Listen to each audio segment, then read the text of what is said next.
783 വർഷം കഴിഞ്ഞിട്ടും തിരുരക്തത്താൽ നനഞ്ഞ അൾത്താരവരികൾക്ക് യാതൊരു മാറ്റവുമില്ല. 1239 സ്പെയിനിലെ ഒറോക്ക ചിയോ ലുക്കേന്തയുടെ കോട്ട കീഴടക്കാൻ അരങ്കോണിലെ ക്രിസ്ത്യൻ പ്രവിശ്യകളായ ഒറോക്കോ, തെറുവൽ, കലഡയൂത്ത് എന്നിവ ഒരുമിച്ച് തീരുമാനമെടുത്തു. യുദ്ധം ആരംഭിക്കുന്നതിന് മുൻപ് ഒറേക്കോ ബറ്റാലിയനിലെ ചാപ്ലിൻ ഫാദർ മാർട്ടീനസ് യുദ്ധഭൂമിയിൽ ദിവ്യബലി അർപ്പിച്ചു. ഫാദർ മാർട്ടീനസ് ദിവ്യബലി മധ്യേ 6 തിരുവോസ്തികൾ 6 സൈന്യാധിപന്മാർക്കായി കൂദാശ ചെയ്തു. തക്ഷണം ശത്രുഭാഗത്തു നിന്നുണ്ടായ ആക്രമണത്താൽ ഫാദർ മാർട്ടീനസിന് ദിവ്യബലി നിർത്തിവെക്കേണ്ടി വന്നു. കൂദാശ ചെയ്ത തിരുവോസ്തികൾ ശത്രുക്കളുടെ കണ്ണിൽ പെടാതിരിക്കാൻ അദ്ദേഹം അത് അൾത്താരവിരിയിൽ പൊതിഞ്ഞ് ഒരു പാറയുടെ അടിയിൽ ഒളിപ്പിച്ചു വെച്ചു. യുദ്ധം അവസാനിച്ചു. 6 സൈന്യാധിപന്മാരും വിജയം നൽകിയ കർത്താവിന് നന്ദി പറഞ്ഞുകൊണ്ട് ദിവ്യകാരുണ്യം സ്വീകരിക്കാൻ ഒരുങ്ങി. ഫാദർ മത്തേവോ സൈന്യാധിപന്മാരോടൊപ്പം ദിവ്യകാരുണ്യം സൂക്ഷിച്ചിരുന്ന സ്ഥലത്ത് എത്തിച്ചേർന്നു. അവിടെ കണ്ട കാഴ്ച അവരെ അത്ഭുതപ്പെടുത്തി. ദിവ്യകാരുണ്യം പൊതിഞ്ഞിരിക്കുന്ന തുണി രക്തത്താൽ കുതിർന്നിരിക്കുന്നു. തിരുവോസ്തിയും രക്തത്താൽ കുതിർന്നിരിക്കുന്നു. ഫാദർ മത്തേവോ സൈന്യാധിപന്മാർക്ക് ആ തിരുവോസ്തികൾ നൽകി.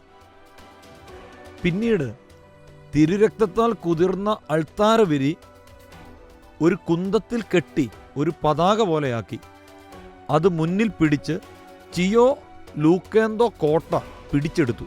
സ്പെയിനിലെ വിവിധ ഭാഗങ്ങളിലുള്ള സൈന്യാധിപന്മാരും രക്തം പുരണ്ട ഈ അൾത്താരവിരി ഓരോരുത്തരുടെയും നാട്ടിലേക്ക് ആഘോഷപൂർവ്വം കൊണ്ടുപോയി. ഈ ദിവ്യകാരുണ്യ അത്ഭുതം കാണാൻ നിരവധി തീർത്ഥാടകർ എത്തിത്തുടങ്ങിയതോടെ അൾത്താരവിരി സ്ഥിരമായി സൂക്ഷിക്കുന്നതിനെക്കുറിച്ച് അവർ തമ്മിൽ തർക്കമുണ്ടായി. തർക്കം മൂത്തപ്പോൾ അവർ ഒരു പൊതുധാരണയിലെത്തി. ഒരു കഴുതയുടെ പുറത്ത് ഈ അത്ഭുത അൾത്താരവിരി കെട്ടിവെക്കുക.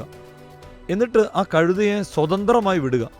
കഴുത ഏതു നഗരത്തിൽ ചെന്ന് നിൽക്കുന്നുവോ ആ നഗരത്തിലായിരിക്കും ഈ അത്ഭുത അൾത്താരവിരി സ്ഥിരമായി സൂക്ഷിക്കാനുള്ള അവകാശം. അവർ അപ്രകാരം ചെയ്തു. 12 ദിവസത്തിന് ശേഷം ഒറോക്കായിലെ വിശുദ്ധ മർക്കോസിന്റെ ദേവാലയത്തിനു മുൻപിൽ കഴുത നിശ്ചലമായി നിന്നു. പിന്നീട് പരിശുദ്ധ കന്യകാമറിയത്തിന്റെ നാമധേയത്തിൽ അവിടെ ഒരു ദേവാലയം പണിതു. ആ അത്ഭുത അൾത്താരവിരി ദേവാലയത്തിൽ പ്രതിഷ്ഠിച്ചു. 783 വർഷങ്ങൾക്ക് മുൻപ് തിരുരക്തത്താൽ നനഞ്ഞ അൾത്താരവിരിയിൽ ഒരു മങ്ങൽ പോലും ഏൽക്കാതെ കാത്തുസൂക്ഷിക്കുന്ന പരിശുദ്ധ പരമ ദിവ്യകാരുണ്യമേ, ഞങ്ങളുടെയും വിശ്വാസത്തിന് മങ്ങലേൽക്കാതെ ജീവിക്കാൻ ഞങ്ങളെ സഹായിക്കണമേ.